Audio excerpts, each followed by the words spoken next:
Breathe. It will help you. A 5-year-old girl, sick with fever, saved a billionaire's life. She wasn't supposed to be there. But God works in mysterious ways, and this was no exception. Welcome to StorySphere. Nancy, the black maid's toddler, gave the dying billionaire his inhaler and saved his life. What happened next would change their lives forever. The mansion stood tall at the end of a long, quiet road.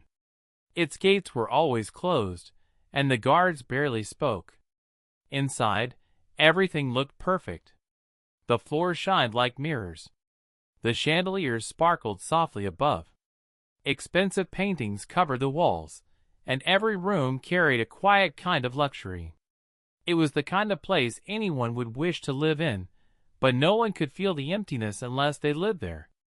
Matthew, the billionaire owner of the mansion, walked slowly through the hallway that morning. His footsteps echoed in the silence. He didn't look at the paintings anymore. He didn't notice the beauty around him. Years ago, this house was full of life. His wife used to sit by the window waiting for him with a smile. His daughter would run around laughing, calling his name. Their voices filled every corner. Now there was nothing. The plane crash had taken them both in one terrible moment. Since that day, Matthew became a different man. He stopped smiling. He spoke less. Sometimes he didn't speak at all. People saw his wealth and called him lucky. But deep inside he knew the truth. Money could not bring back the people he loved. And so the mansion became quiet. One by one, housemates came to work there. And one by one, they left. Some couldn't handle his silence. Others were afraid of his sudden anger. The house felt too heavy for them. Only one maid stayed. Her name was Ada. She was simple, calm, and hard-working. She didn't complain. She didn't ask questions. She just did her job and kept going. Not because it was easy, but because she had no choice. She had a daughter to take care of. Her name was Nancy. Nancy was 5 years old, small, gentle, and full of quiet kindness. She didn't talk too much, but her eyes were bright. Even when things were hard, she still found a way to smile. One morning, Ada noticed something was wrong. Nancy was not herself. She touched her forehead. It was hot. Too hot. Nancy looked weak, her body heavy, her eyes half closed. Ada felt fear rise inside her chest. She didn't have money for a proper hospital visit yet, and there was no one she could leave the child with. Missing work was not an option. If she lost this job, everything would fall apart. Ada sat still for a moment, thinking. Then she made a quiet decision. "I'll take you with me," she said softly. At the mansion, she found a small, quiet room. She laid Nancy down carefully, gave her medicine, and covered her with a light cloth. "Rest, my baby," she whispered. "I'm close." Then she went back to work, moving quickly, her mind never leaving her child. The house remained silent, until suddenly a loud crash broke through the stillness. Ada froze. Her heart started beating fast. That sound came from Matthew's room. Something was wrong. Ada ran. Her slippers barely made a sound as she rushed down the hallway.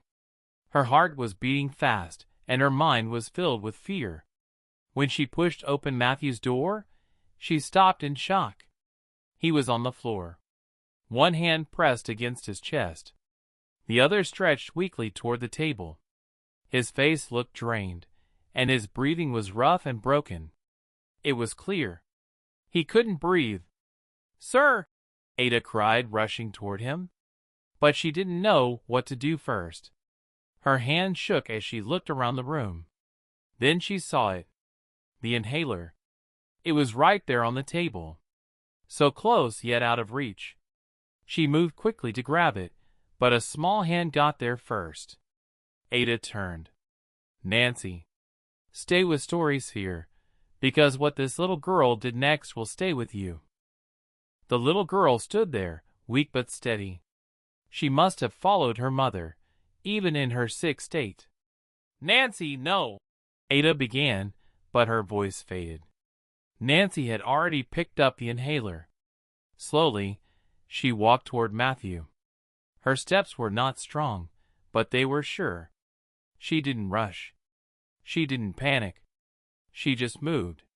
When she reached him, she knelt down beside him. She gently placed the inhaler into his shaking hand. "Take it," she said softly. Matthew struggled, but with her help, he managed to use it. For a moment, nothing changed. Then a breath. A deep, shaky breath, then another. His chest began to rise more steadily. The tight grip on his body slowly loosened. Life returned to his face, little by little. Ada covered her mouth in shock. He was breathing again. Nancy stayed beside him, watching quietly. Then she closed her eyes and whispered a small prayer. "God, please make him okay." It was simple, pure, honest. Minutes passed. Matthew slowly opened his eyes. The first thing he saw was the little girl beside him. For a long moment, he said nothing. He just looked at her. Really looked. Not as a stranger, not as a servant's child, but as someone who had just saved his life. Ada helped him sit up, still shaken, but alive. "Sir, are you okay?" she asked carefully. Matthew nodded slowly. His voice was weak. "Yes, I am." His eyes moved back to Nancy. "You helped me," he said quietly. Nancy didn't say much. She just gave a small nod. Matthew looked down at the inhaler in his hand, then back at her. Something inside him shifted. For the first time in a long while, his face softened. That same evening, everything began to change. Matthew called Ada to the living room. She stood nervously, unsure of what to expect. "I heard your daughter is sick," he said. Ada lowered her head. "Yes, sir. She will see a doctor. A good one," he continued. "I will take care of it." Ada looked up, surprised. "And you," he added gently. "You are no longer just a maid in this house." Tears filled her eyes. "Thank you, sir." Matthew shook his head slowly. "No," he said. "Thank her." He looked toward Nancy, who was resting quietly nearby. From that day on, the mansion was no longer the same. It was still big, still beautiful. But now, it had something it had lost a long time ago. Life. And for the first time since the tragedy, Matthew didn't feel alone.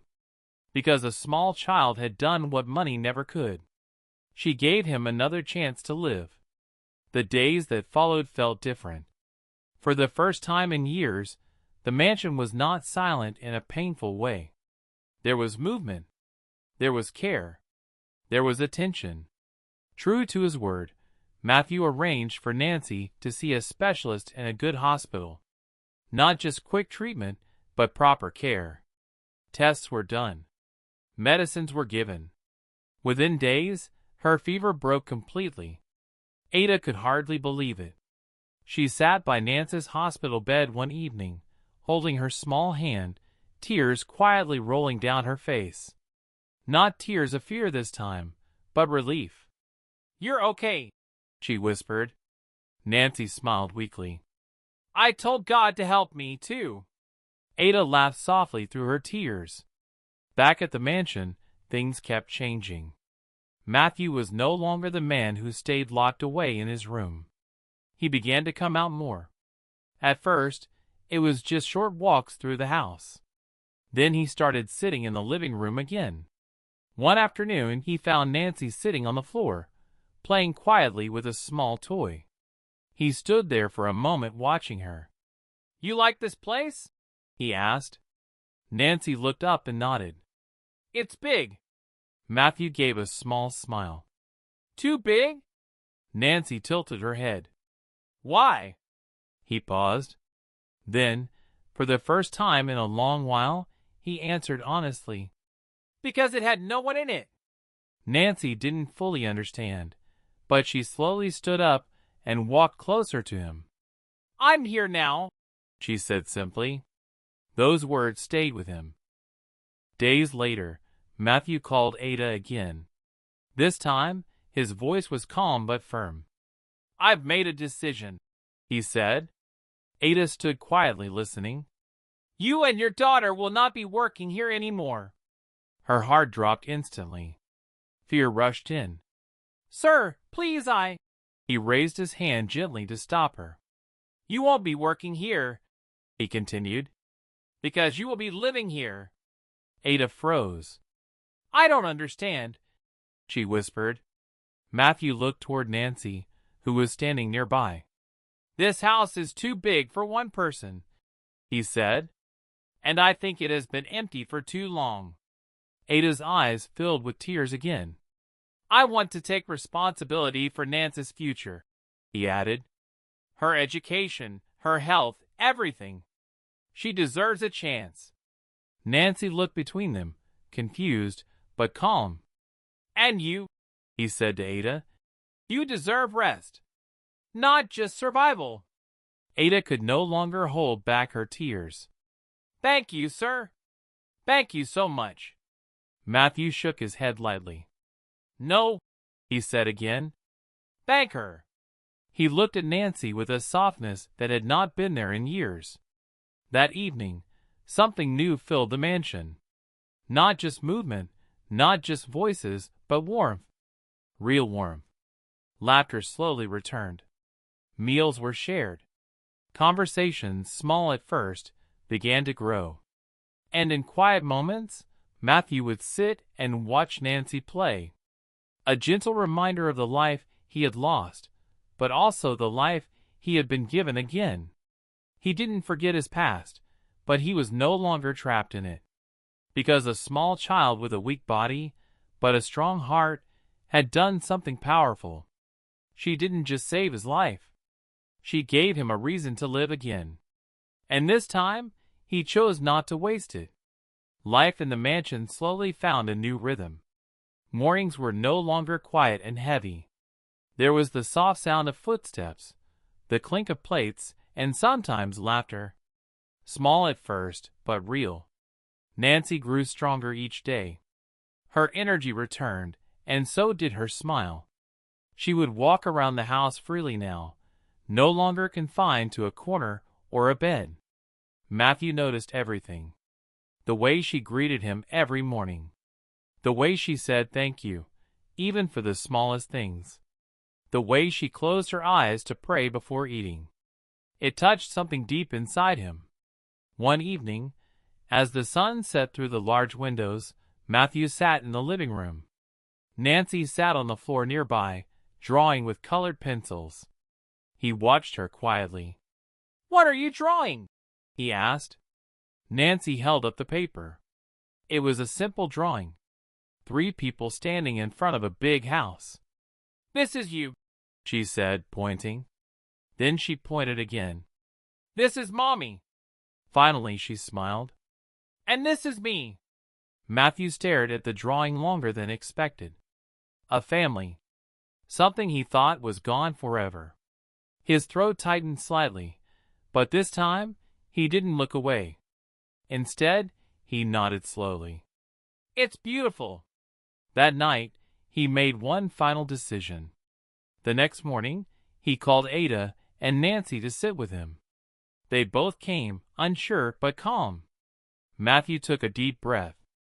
"I want to make this official," he said. Ada looked confused. "Sir, I have spoken to my lawyer," he continued.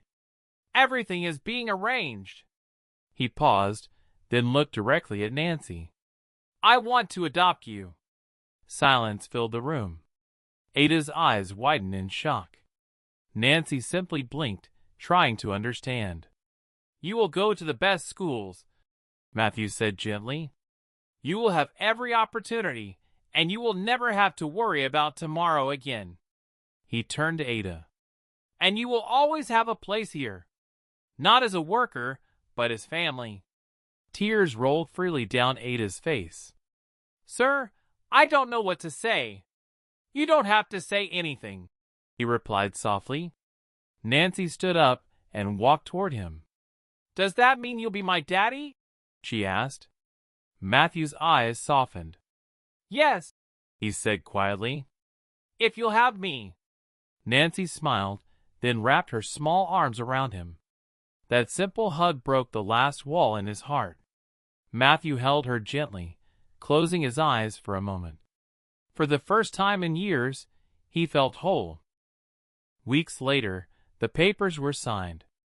It was official. Nancy had a new home, and Matthew had a daughter again. The mansion was no longer just a symbol of wealth. It became a home, a place filled with second chances, a place where pain met healing, and where a dying man, saved by a child's kindness and prayer, found life again. Because sometimes the greatest miracles don't come with noise or power. They come quietly, through love, through faith, and through the smallest hands that refuse to give up. Thank you for watching StorySphere. If this story touched your heart, don't forget to like, share, and subscribe for more stories that remind us what truly matters.